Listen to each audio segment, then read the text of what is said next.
Quiero agradecerle a la Universidad de Montclair State University, a la Biblioteca de Nueva York en Jefferson Market y a Shelf por apoyar y a la Academia de la Lengua Española en los Estados Unidos por apoyar estas lecturas bilingües que estamos haciendo semestralmente. I want to thank Montclair State University, the New York Library at Jefferson Market, and also la Academia de la Lengua Española, ANLE, for sponsoring this bilingual poetry reading. And thank you everybody for being here. Today, we are going to start with the poet, the American poet, Edgar Barrett.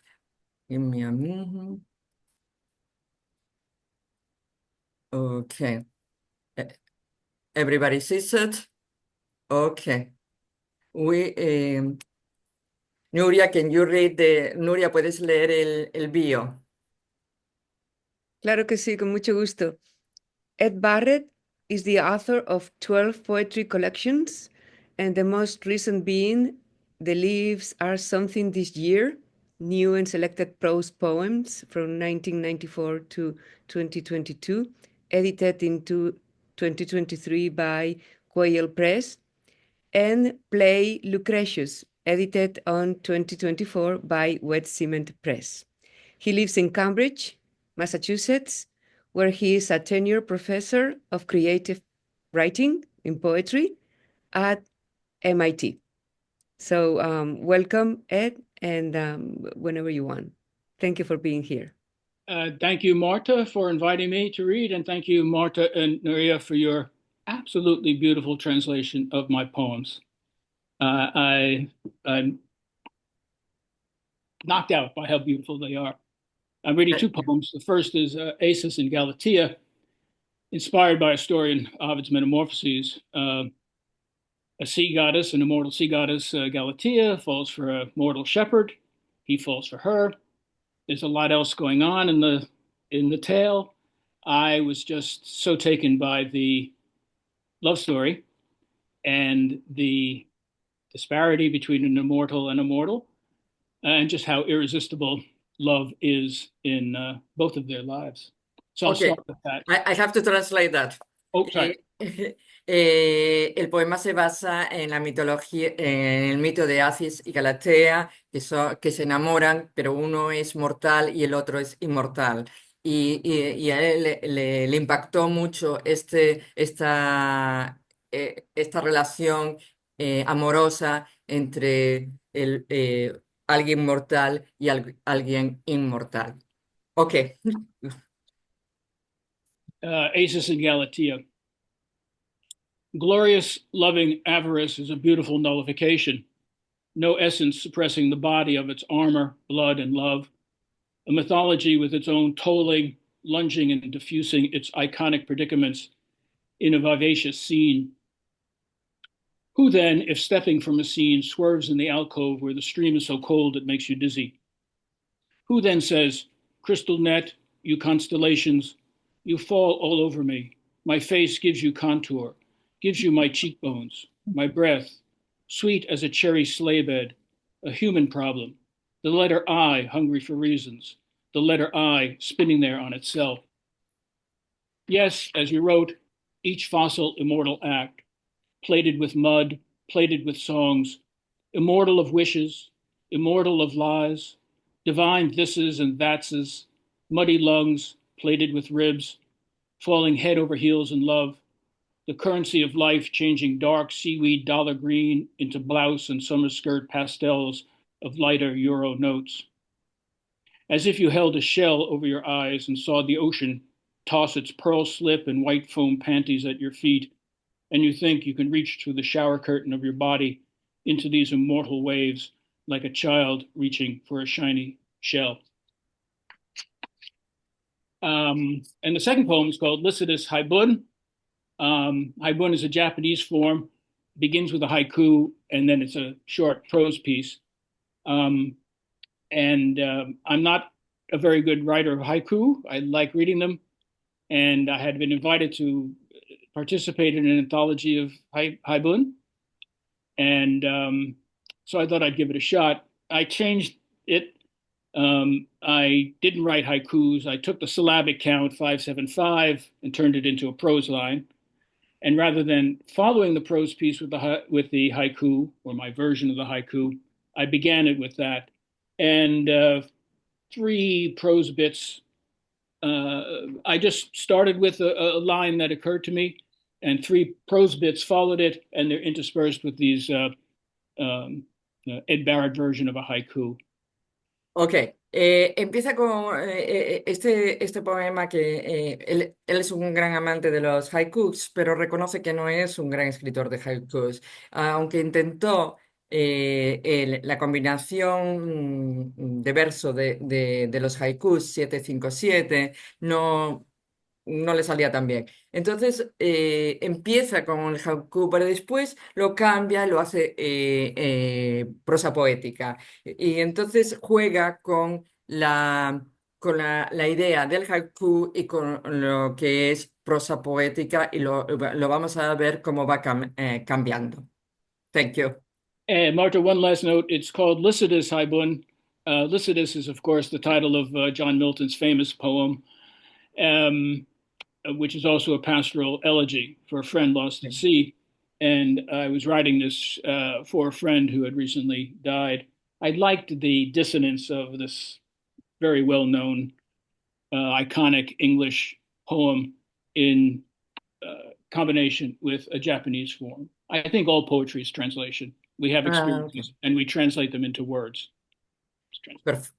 Ok, so Lycidia es el poema, se refiere al poema que es una elegía de John Milton, es una elegía muy, muy famosa de John Milton que hace a un amigo que murió en el mar. Él escribe esto también recordando a un amigo que ha muerto, así que mezcla la referencia, digamos, al poema de John Milton con las referencias al haiku. Thank you. Thank you. Lycidas Haibun. Unfriendly you bird in your blackberry sonnet wearing out my life. Simple faith licensed to take in life our love's amour, as if in a lapstrake hull, shining with a coating of beeswax to staunch any leaks, venturers and roisterers alike are rocked asleep in the blossom of each wave. Birds in their bonnets of blackberries and cherries, I mean their sonnets. And it was all heaven on earth, indifferent to corollary results and causes, bunched like mussels in their black visors on pilings driven into the marly bottom of the bay, on which blue claw crabs waited for the day's catch to be cleaned and gutted, drifting down into outspread claws. You hulls plated against metal night rains, you waves in nail-polished dawns. Embrace us in this loosely threaded epic, a plea to remember what was shadowed on the hillside, washed in the apples, the tenet of unconsidered life, its witnesses torn away, their small cries staved in. Hold fast a few syllables in their brief blossom. Thank you. Thank you, Ed. Gracias. Gracias. Thank you, Ed. Gracias por la lectura. La siguiente va a ser Laura Klein. Un momentito, por favor.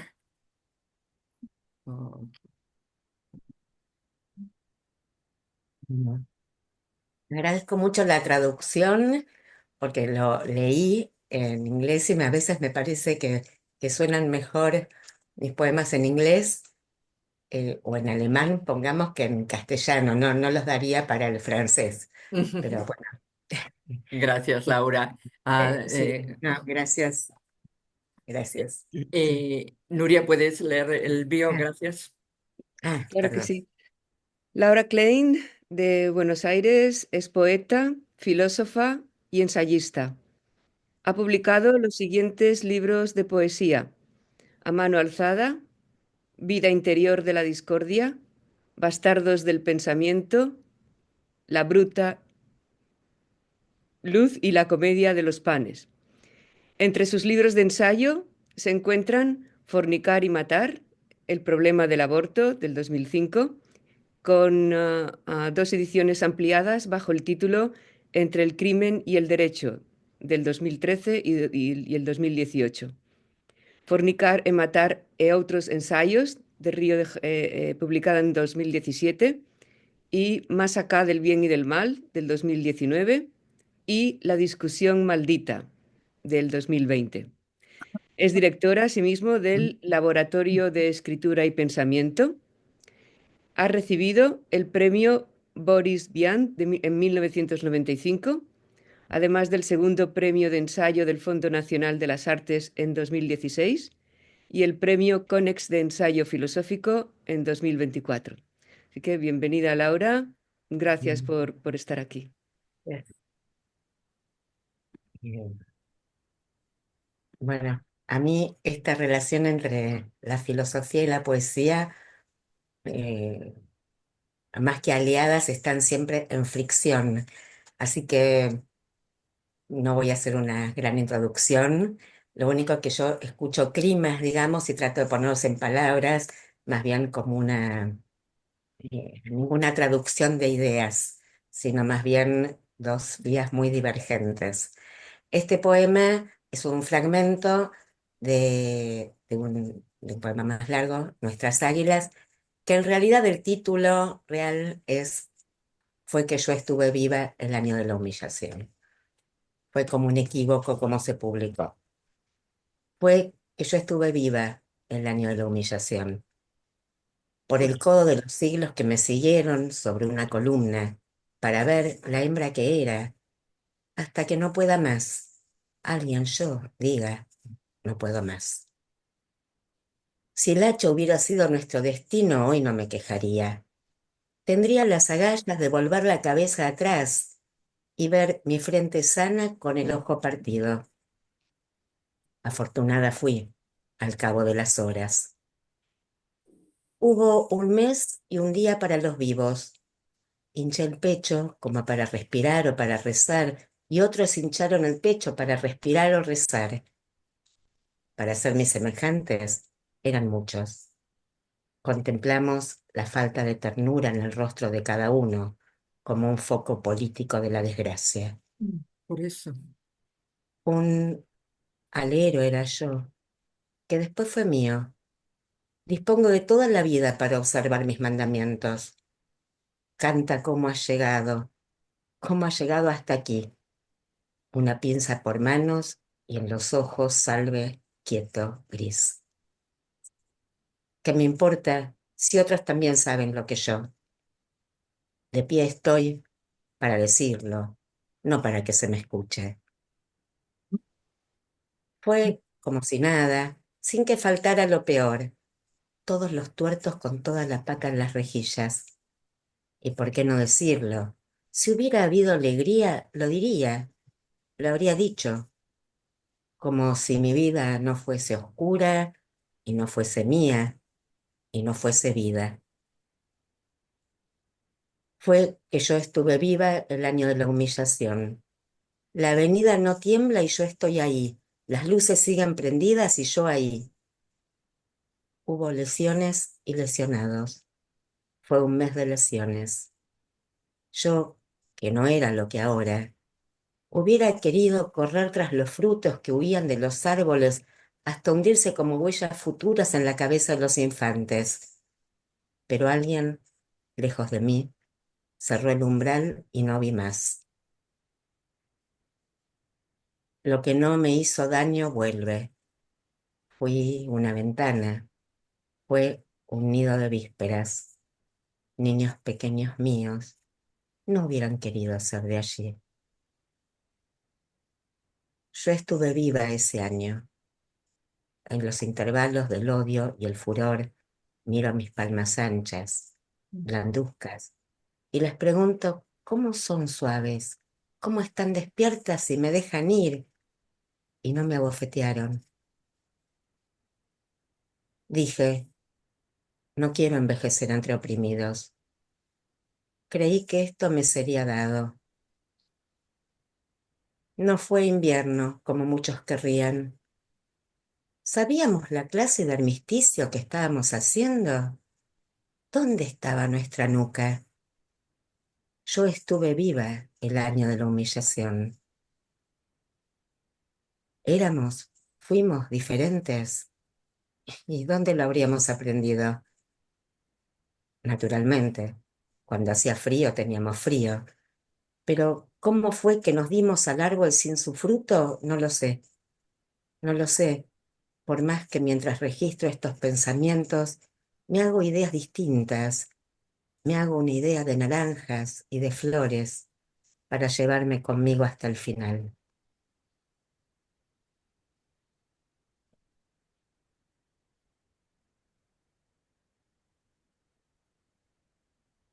Y ahora voy a leer fragmentos de otro libro que se llama Bastardos del Pensamiento, que aquí sí había un motor, era eso que taladra, la cabeza picotea, el cerebro, el alma y todos los alrededores y parecen pensamientos y no lo son. Y no lo son. Bastardos del Pensamiento. Bastardos del pensamiento. En caja cerrada, En caja estoy escuchando Please close your mics. Por favor, cierren el micrófono, porque estoy si no se escuchando, oye como eco. Please close your mics. Ok. perdón.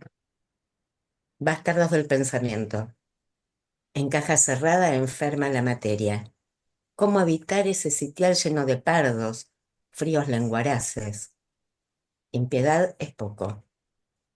Églogas inversas, flema en el cristal de la querella, alegatos, ideas endémicas, raspajes, estudio de reptil en jaula, nubes de gritos, desiertos sépticos. Crían desconfianza, pero la cabeza insiste. Y si no fuera exactamente un cacareo, pongamos que el sonido fermentó. Una sífilis frugal, por ejemplo, el libro Estéril hasta el meollo, hablan de pecado, huelen a pecado. Un torniquete de luz, el instante hace justicia. La carcoma en la lengua desposa el nervio envejecido. Es insignificante. Crispa no saber si es humano. Pichones, hordas de pequeñines trepados al hueso, a cual más torvo, hacen el juego de la flor y la tijera. Me esfuerzo por pegarles y sacarlos del obús. Un poco de lirismo. La usina es sensible. Pero ellos, cuatro frescas, pavean en el abismo. Contra natura. Afódelos se comen entre sí. Su casa, que es un prado, se hace polvo. Lejos, una luna de cinta se aleja. Sillas vacías por doquier. Dormir sería exquisito. Un ruido articulado tras otro. March. Trotan en el vado falso sobre el cuello. El hecho no puede ser menos solitario.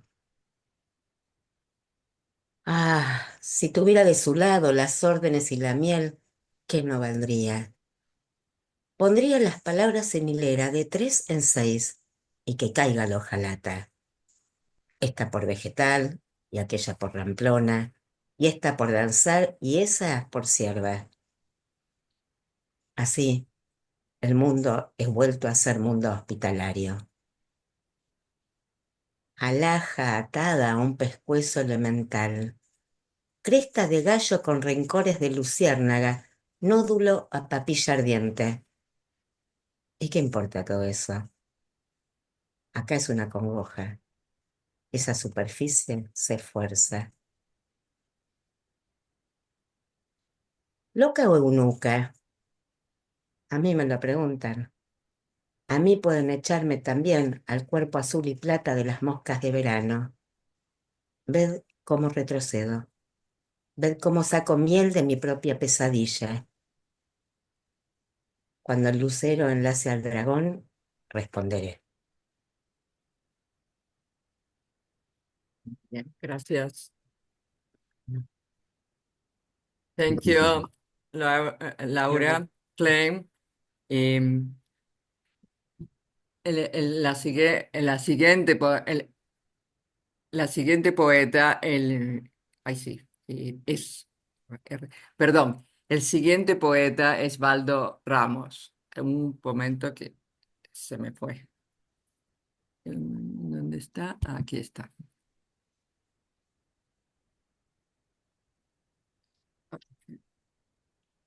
Ujú.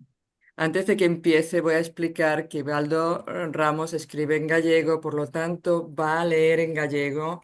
Verán la traducción primero en inglés y luego la traducción en español, donde él también la leerá en español, ¿vale? I want to explain that Baldo Ramos writes in Galician language, so first, he will read in Galician language and you will see the English translation, and then he will read the poem in Spanish and you will see the Spanish version as well. ¿Okay? Muy bien. Nuria, por favor. Baldo Ramos, de Celanova, en Galicia, es poeta y artista plástico. Su obra explora los límites entre lo literario y lo visual. Es autor de numerosos libros de artista en ejemplar único y de una veintena de títulos, entre ellos El sueño del murciélago, Premio Arcipreste de Ita, Palabras para un baleiro, Premio Fiz Fergara Vilariño, y Quero te canto, coescrito con Eva Veiga, Premio Antón Losada Dieguez. Su trabajo ha sido incluido en diversas antologías, como Poetas en Blanco y Negro, del 2006, 20 puntos de fuga, del 2011, y Migrant Shores, del 2017. Actualmente es profesor de Lengua y Literatura Española en un instituto de enseñanza secundaria en Santiago de Compostela. Así que bienvenido, Baldo, y gracias por estar aquí. Muchas gracias, Marta. Muchas gracias, Nuria, por invitarme a esta lectura y por haber traducido mis textos tanto al castellano como al gallego. Como tendré que hacer una doble lectura en las dos lenguas, pues no me voy a extender demasiado explicando los textos. He seleccionado 5 textos bastante breves. El primero de ellos habla un poco de la ubicación periférica que tenemos los gallegos, ¿no? En el Finisterre europeo. Cando non sei volver. Hai días nos que penso que escribo porque ninguén me entende. Sempre me dixeron que tiña unha letra ilexible e iso faime pensar ás veces que as palabras que fago miñas veñen dun país afastado. Non direi que non. Un día un xaponés quedou descifrando esa caligrafía coa que escribo cando quero dicir cousas que nin eu mesmo chego a comprender de todo e acabou concluíndo con incrédula certeza: xaponés non, chinés non, coreano non. Quedei aliviado, se vos digo a verdade. Ás veces penso que son a reencarnación dun calígrafo oriental que padecía Alzheimer e desapareceu da súa casa un bo día para vir habitar as miñas palabras incomprensibles. Eu sei que fala nelas alguén que sabe moi ben o que di, pero eu non o entendo. De feito, cando me preguntan que queren dicir eses trazos revirados, sempre confeso que nin eu mesmo o sei, e quédame cara de ancián chinés, perdido na fisterra dun poema galego, o que veu dar polos caprichos da desmemoria.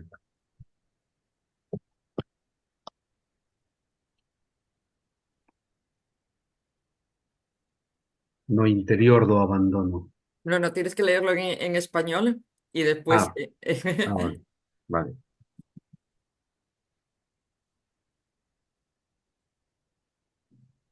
Cuando no sé volver. Hay días en los que pienso que escribo porque nadie me entiende. Siempre me dijeron que tenía una letra ilegible, y eso me hace pensar a veces que las palabras que hago mías vienen de un país alejado. No diré que no. Un día un japonés se quedó descifrando esa caligrafía con la que escribo cuando quiero decir cosas que ni yo mismo llego a comprender del todo, y acabó concluyendo con incrédula certeza: japonés no, chino no, coreano no. Me quedé aliviado, si os digo la verdad. A veces pienso que soy la reencarnación de un calígrafo oriental que padecía Alzheimer y desapareció de su casa un buen día para venir a habitar mis palabras incomprensibles. Yo sé que habla en ellas alguien que sabe muy bien lo que dice, pero yo no lo entiendo. De hecho, cuando me preguntan qué quieren decir esos trazos retorcidos, siempre confieso que ni yo mismo lo sé. Y se me queda cara de anciano chino, perdido en el Finisterre de un poema gallego al que llegó por los caprichos del olvido. Gracias.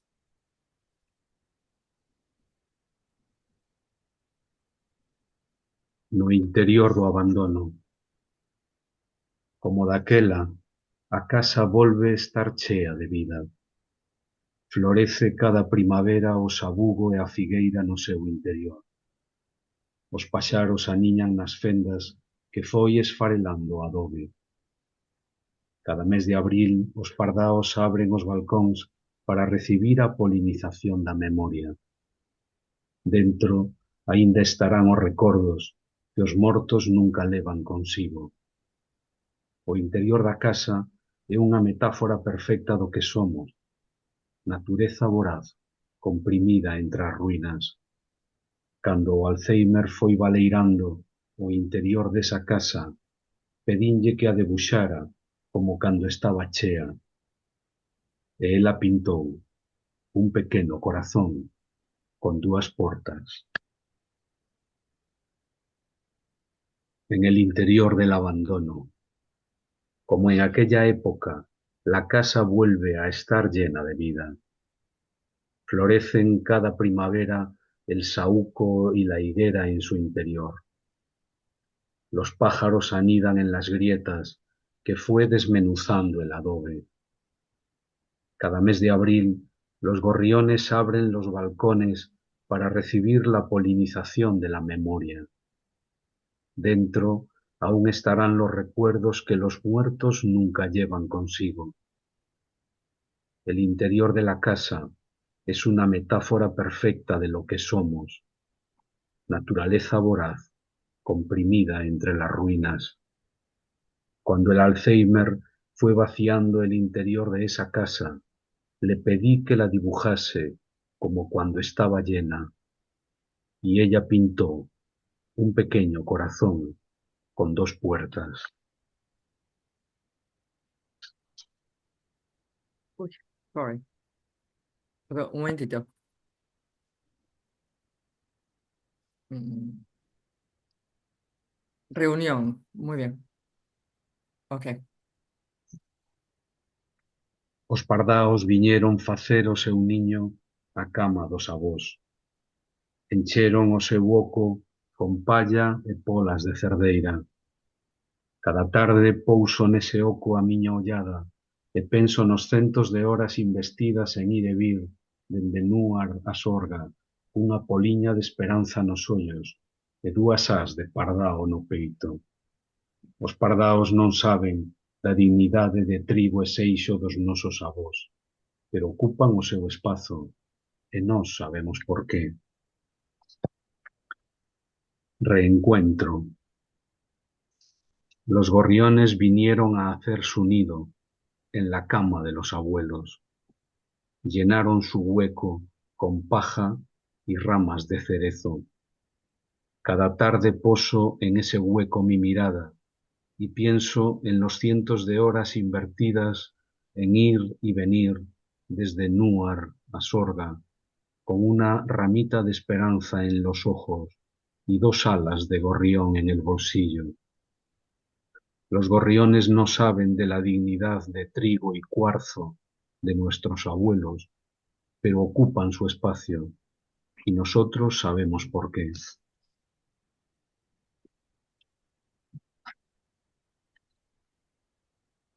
Exilio. O día que marcharon da casa para sempre, baixaron aquel interruptor como quen destrúe o orixinal dunha novela que nunca verá a luz. Cada páxina fora escrita coa inconsciencia dun día a día, vivido sen máis aspiración que conservar a casa e facer que os fillos non renegaran dela. Naquelas páxinas quedara pegada de todos os desenganos, de todas as decepcións que fixeran da familia un mapa realista da diáspora. Agora importa pouco o valor daquel relato. O interruptor nunca máis se volveu prender. A ficción é ese tempo sementado de esperanzas traizoadas. Volver para contalo sería como reescribir a historia que ninguén se atreveu a protagonizar.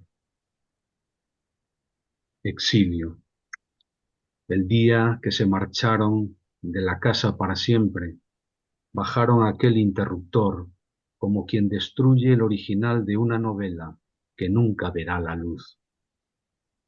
Cada página había sido escrita con la inconsciencia de un día a día, vivido sin más aspiración que conservar la casa y hacer que los hijos no renegasen de ella. En aquellas páginas quedó huella de todos los desengaños, de todas las decepciones que habían hecho de la familia un mapa realista de la diáspora. Ahora importa poco el valor de aquel relato. El interruptor nunca más se volvió a encender. La ficción es ese tiempo sembrado de esperanzas traicionadas.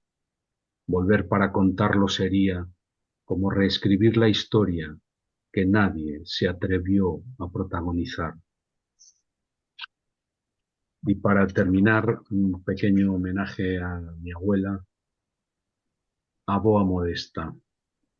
Coleccionaba xoaniñas en caixas de mistos traídas de Portugal. Leituga, formigas, nubes de azucre eran o seu alimento.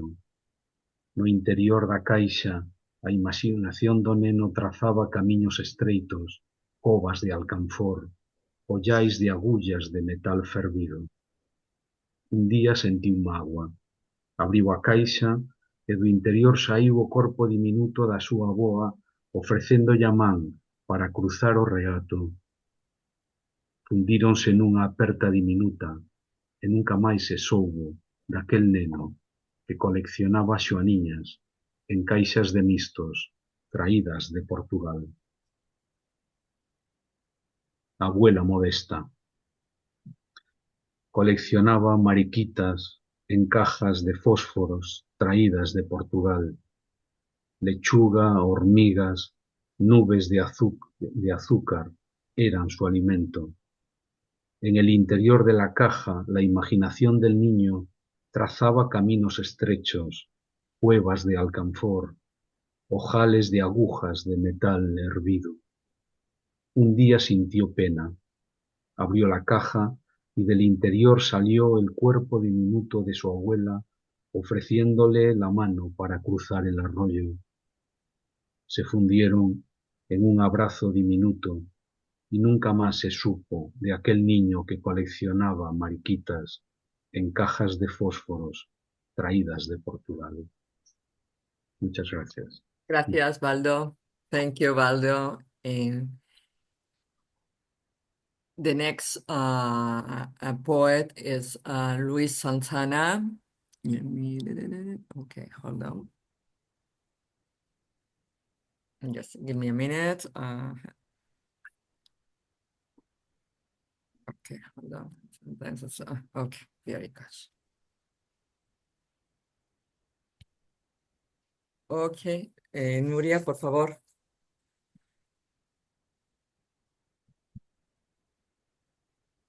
Sí, Luis Santana Fernández, de Valladolid, es escritor y traductor, Ha publicado numerosos poemarios, libros de poesía y estos son algunos de sus títulos. En 1992, Una lengua extraña. En 1999, Sombra mínima. Carta no enviada, del 2014. Leyendo la fuga, Manual de ultramarinos, del 2016. Nada me conmueve, 1988-2020, Poesía reunida, publicada en el 2022. Luis Santana, 2023. Y El frío, que corresponde también del 2023. Así que bienvenido a Thank You, Luis Santana Fernández. Gracias y cuando quieras. Gracias por estar aquí. Muchísimas gracias, Marta, Nuria, por la invitación a participar en esta lectura. Yo voy a leer 5 textos de mi último poemario, El frío que corresponde, editado por Contrabando, en la colección Marte, a cuyo frente está Lola Andrés. He's going to, Panera, okay. ¿perdón? He's going to read the 5 poems from the last book published and published in Contrabando. Continúa, Luis, perdón. Panera, la rosa está seca. La rosa de copiosa leche descose la boca. Fue mi boca en cruz, figura mínima entre los sacos del grano, indistinguible. Un gusto infantil de gasolina vertida en las manos. La rosa está seca. Tiene el sabor de la pulpa en el pesebre de los animales. Sobre bandeja de carbón reposa la lengua de los sacrificios. Madre de la rosa, de su vendaval silencioso, tengo la venda de nieve aún no lavada, el sin decir de niño y lengua caídos en idéntica luz.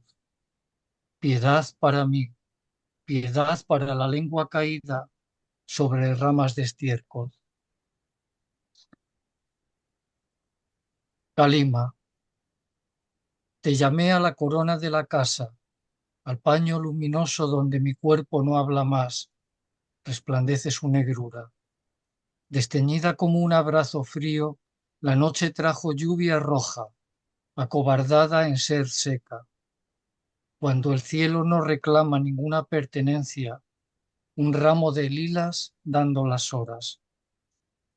Ensayo lo quieto, la fresca plata, ser piedra no fingida, y nada verdea.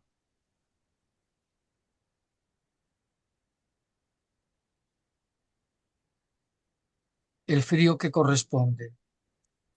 Regreso a tu tránsito indescifrable, silabo este mineral que es un recuerdo. Si te volvieras hoja o despedida, ave pálida. Tus manos son para los peces, también los destellos, las fosforescencias, como si tocar el aire fuera un susurro de abanico. La fatiga de los domingos deposita en tu boca el frío que corresponde.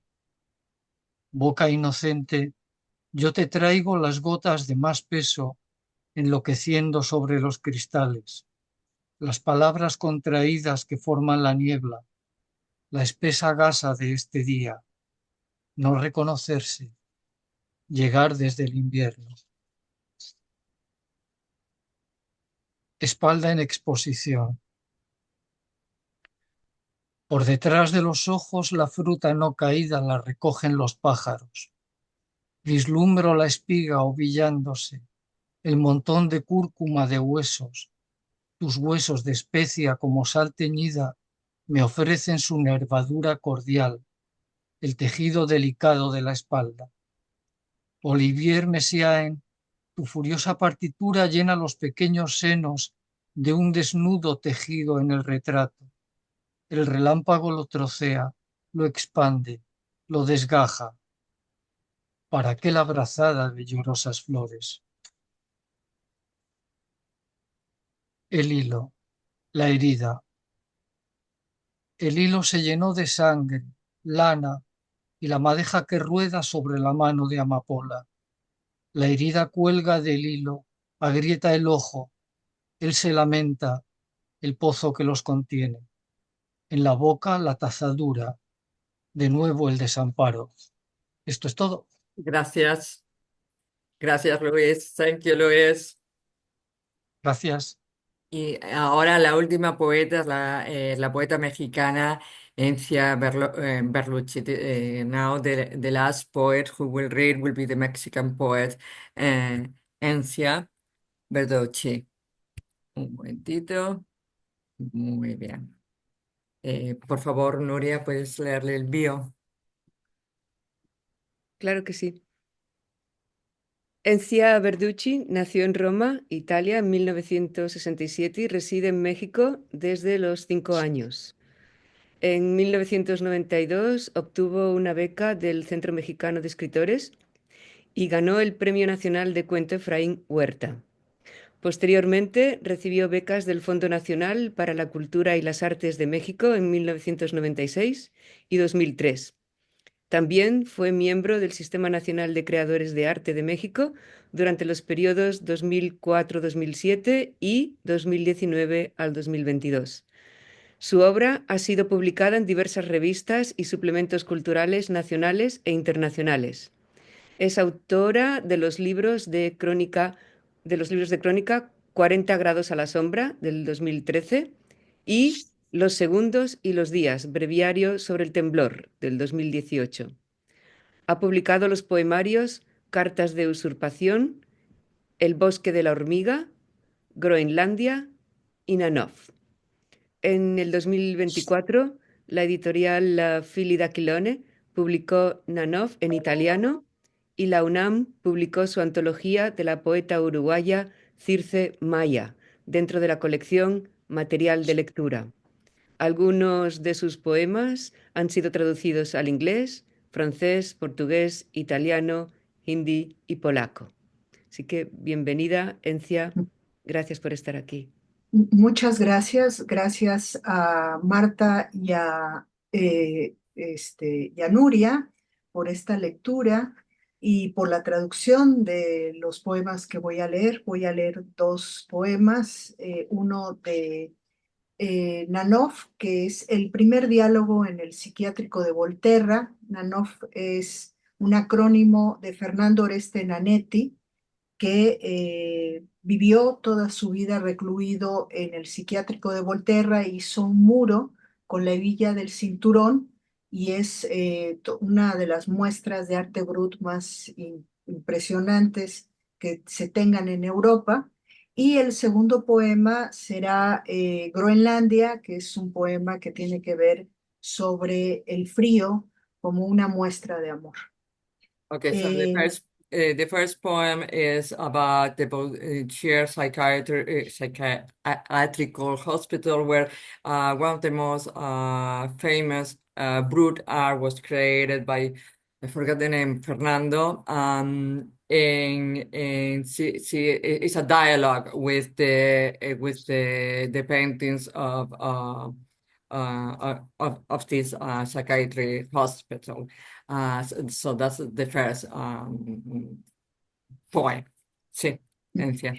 Empiezo, nunca sabremos las preguntas, solo sabemos las respuestas. Pregunta 1. Me arrancaron los ojos, aunque las cuencas están llenas del cierro de Toscana, espejos azules, 2 gotas suspendidas inmóviles que observan el mismo muro de arcilla cada mañana. Me desgajaron la visión del mundo, dicen ellos, la nieve manchada con la eyaculación de nuestros asesinos, las colinas minadas con el silencio de nuestros asesinos. La mar resguarda el peso y el plomo de nuestros asesinos. La córnea es más ligera y nada acalla la verdad del aire. El desplazamiento de la nube, las formas de la nube, la fragilidad flotando sobre nuestras cabezas. En esta brevedad de Volterra, paraíso de higiene mental, el mundo posible es el cielo. Respuesta 2. Esa luz aséptica que lastima de tan pulcra, ese olor a medicina que provoca el vómito, esta cima del infierno con 20 lavabos y 2 letrinas por cada 200 alienados, 2000 locos respirando al unísono el excremento científico de la experimentación. 2000 cabezas afeitadas. Esa intermitencia en los focos de 100 watts por carga-descarga eléctrica en nuestros cuerpos. Cuerpo, una pila, un puente entre protones y electrones, células nerviosas, rayo que parte el encéfalo como una nuez, células muertas. No, yo no conozco mi cuerpo ni el deseo al inicio del sirope. No, no reconozco esa fosforescencia en la punta de los dedos. No, no sé quién es el otro en el espejo con las encías abultadas. Ese que escribe ecuaciones en el vacío y repite hasta el cansancio, con los testículos al aire, lo que no mata, fortalece. Lo que no mata, fortalece. Lo que no mata, fortalece. No, yo no conozco mi cuerpo, pero voy hacia mí. Respuesta 3. El expediente 2411-67 ha capitaneado más de 700 vuelos con barbitúricos. Ha visto la diversidad de la luz en el espectro solar. Ha soñado que su madre le sonreía detrás del vidrio que los separaba en el pabellón. Con sus manos cubrió las pequeñas cicatrices, las hendiduras de la aguja hipodérmica. No quería perforar el sueño o horadar el cielo. Madre efedrina, rescátame. Madre de todas las anfetaminas, devuélveme la voluntad por un instante. Escucharé 100 gritos y 100 gritos más se anidarán en la cabeza. Señora adrenalina, devuélveme la paz alterada de quienes viven sin saber de estas paredes y barrotes que me resguardan. Lo hallaron colgado en el árbol de olivo, desnudo. Una mosca erraba por sus labios. Respuesta 4. De niño observé un tiburón enorme. Medía quizá 3 o 4 metros. Quizás debió haber sido apaleado por no menos de 5 hombres en alta mar para que sucumbiera. Yacía en una plancha de concreto. A un costado, un tipo afilaba una cuchilla para reducir al pez en postas. Jamás olvidaré la mirilla extraviada, la mirada vidriosa muerta del escualo. Me persigue en el sueño y en el insomnio. Respuesta 5. Escucho caer una por una las gotas sobre la tierra de Etruria. El silbo del cielo es gemido, lo sé. Dios no es perfecto. ¿Puede ser dolado quien arriesga la fe en el sitio de Volterra? Las cárceles de la razón despojan al alma de sus formas. Noche ámbar, oscuridad sin reposo, donde el relámpago es tortura. Miedo de cerrar los ojos y perderme en la insistencia del agua, en el bautizo secreto del infierno. Y ahora leeré este poema que es Groenlandia. 1. En los días recientes he pensado en Groenlandia, en los Inuit y su lengua. Trato inútilmente de pronunciar sus nombres. Leí que las distancias en Groenlandia se miden en Sinik, en sueños, en el número de pernoctas que dura un viaje. Por momentos recuerdo la blancura de Nuuk como si se pudiera añorar lo que no se conoce. 2. ¿Y si Groenlandia no existe? ¿Y si en realidad es un sueño? ¿Un pensamiento bajo cero para recordar la alquimia del agua? Entonces, ¿existo o soy parte del hielo? 3. Todas las respuestas están en el hielo, en las vetas del hielo. Eres tan lejana, Groenlandia, dilatada como la noche, inabarcable y lenta, flotas hacia los polos ocultando tus misterios. ¿Qué existe debajo de tu estado sólido, del silencio compacto, de la densidad más ligera que el agua? Muero en el ardor de tu abrazo, en el deseo helado de tu caricia, muero de ti sin ti. 4. Extraño lo que desconozco y no sé dónde encontrarlo. Las referencias geográficas no me son suficientes. Si yo pudiera tenerte, asirte, pero tu esencia inacible pesa más que mi nostalgia. te desvaneces aún sin conocerte. 5. Tu nombre es un continente, Galat Nunat Grolan. Tu nombre es una herida, una elipsis, una isla entre el Atlántico y el Ártico. Tu nombre es el deseo, el olvido, es la tundra, la corriente del labrador. Tu nombre es un destello en la nieve, la bahía de Baffin y el estrecho de Davis. Tu nombre arde. Gracias. Gracias, Encia. Thank you, Encia. Perfecto. Gracias a todos los poetas. Thank you to all the poets. Y ahora lo abrimos para preguntas. Now is open for the Q&A. So if anybody has a question, it's in English or in Spanish, it's okay, I will translate it. En inglés o en español, si alguien. Nuria, por favor. Nuria. Sí, gracias. Yo quería empezar preguntándole a Laura Klein sobre lo que había comentado. No sé si lo entendí bien, pero habías dicho que la relación entre la poesía y la filosofía era una relación de fricción, más que más que se complementan, Sí, hay una fricción, ¿no? Y me gustaría que ampliaras un poquito más este pensamiento, ¿no? sí, Yeah, the first, sí. I wanted to ask Laura Klein about her comment at the beginning when she said that the philosophy and poetry, there's a friction between philosophy and poetry, and I wanted for her to talk a little bit more about that concept. Thank you.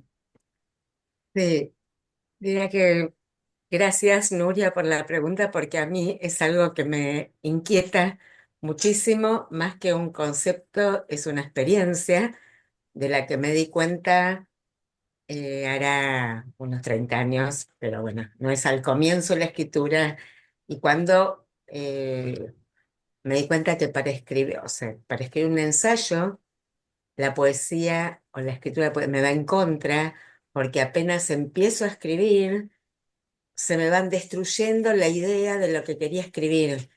Entonces, yo no tengo una idea previa cuando escribo un poema, sino esto que yo decía que escucho como una especie de clima, ruido que necesita que alguien le ponga palabras, algo así sería, como una especie de medium de ponerle palabras a un clima,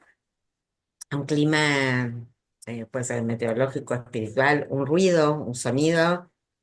Y al empezar a escribir ensayo, me di cuenta la metáfora que me resultó más cercana a mi experiencia es algo que dice Malcolm Lowry en Oscuro como la tumba donde yace mi amigo, donde él dice que primero dice que escribir es como eh, hacer una maqueta, uno hace a la noche una maqueta con vigas de acero fuertes que sostienen todo y a la mañana se da cuenta que era todo de papel y que está hundido.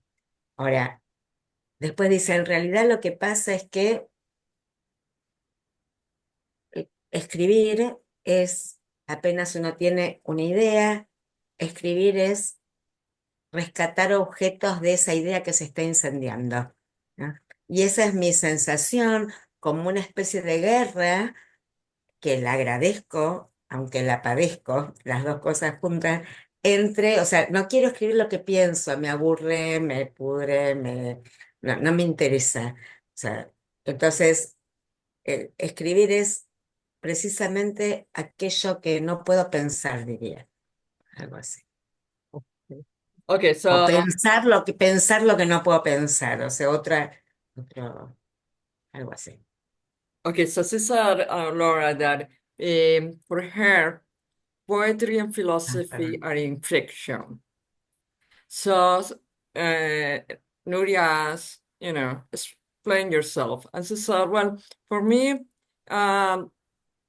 it's more, what she said is more a concept, it's more an experience than a concept, what she's saying. Because when she tries to write an essay, poetry doesn't like her, really.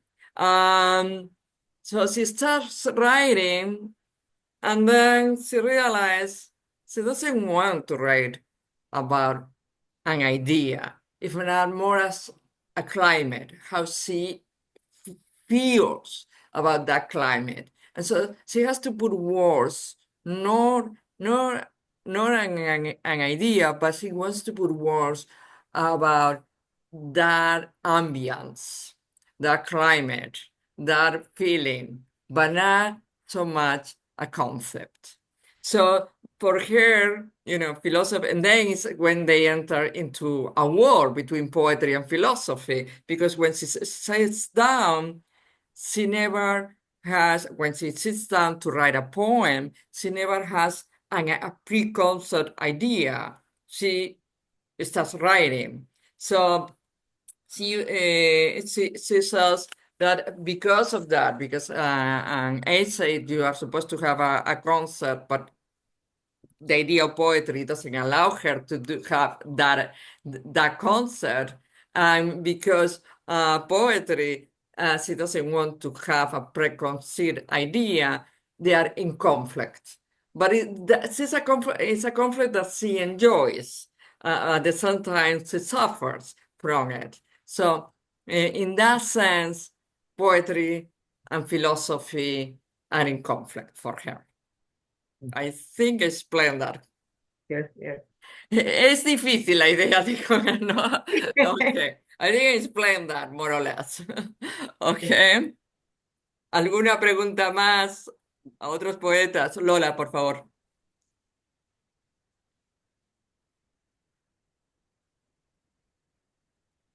Encontrar el micrófono. Okay. Bueno, enhorabuena, felicidades a todos los poetas y las poetas que habéis leído y muchísimas gracias Marta y Nuria porque habéis traído realmente voces muy diferentes, que bueno, que yo, bueno, obviamente hay algunas que no conocía y también en lenguas diferentes, que también es eh, maravilloso que se mezcle y el gallego, por ejemplo, maravilloso y preciosísimo de Baldo. Muchísimas gracias por traerlo aquí. Yo la poesía, por ejemplo, de Luis, que bueno, que sí, que como has dicho tú, lo he editado yo, es uno de los poetas actuales que a mí más me interesan, ¿no? Es porque tiene esa cosa de que decía Chantal Mayar de no lo digas, muéstralo, ¿no? Es decir, las palabras realmente cuando tienen esa capacidad intrínseca, ¿no? Entonces, cuando estaba hablando Laura Klein de la cuestión del pensamiento y, y la poesía, ¿no? Y la escritura, siempre han estado tan unidas, ¿no? Pero funciona aquello de el pensamiento, ¿cómo era? La poesía o la escritura no se hace con ideas, se hace con palabras, ¿no? Claro, entonces la palabra es la que contiene ahí toda digamos, el pliegue para poder, que es lo que después resulta el lenguaje poético, ¿no? Que por eso es tan salvaje, tiene tanto misterio y tiene esa capacidad eh, de ser otra cosa y de llevarnos a otro sitio, ¿no? Ha habido una cosa que me ha llamado mucho la atención de Entzia, lo que ha leído.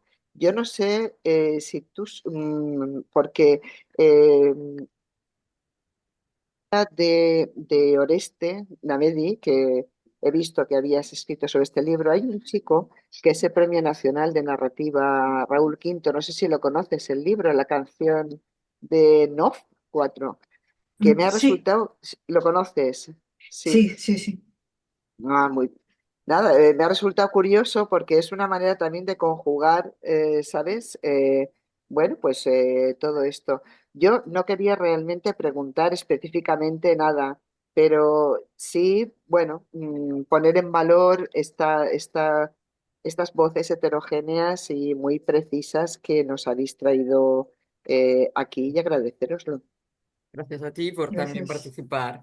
Lola said, well, she says thank you for bringing all these different voices in different languages, English, Gallego, and Spanish.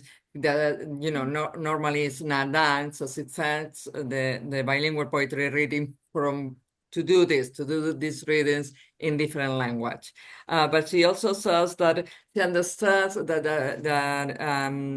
she understands what Laura was saying about poetry and the idea that you don't write poetry with ideas, but you write poetry with words. And words should as Chantal, a Spanish poet, said,